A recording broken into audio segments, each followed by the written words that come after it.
Hello everyone, প্রতিদিনের মতো আজকেও আমরা নতুন একটা শব্দ শিখে নেব, আর সেটি হচ্ছে থোথফুলি।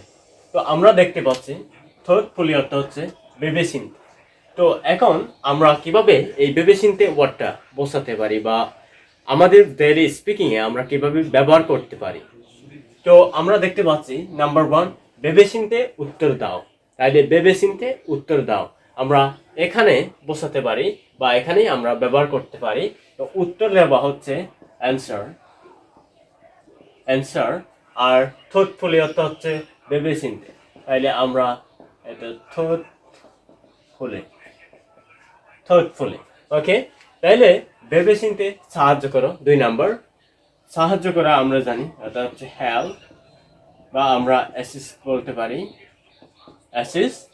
তাইলে এখন ভেবে চিন্তে সাহায্য করো, তাইলে অ্যাসিস্ট থটফুল। আর 3 নাম্বারটা হচ্ছে ভেবে চিন্তে তার সাথে ব্যবসা করো। যদি আপনারা সলভ করতে পারেন তাহলে অবশ্যই কমেন্ট বক্সে লিখে জানাবেন।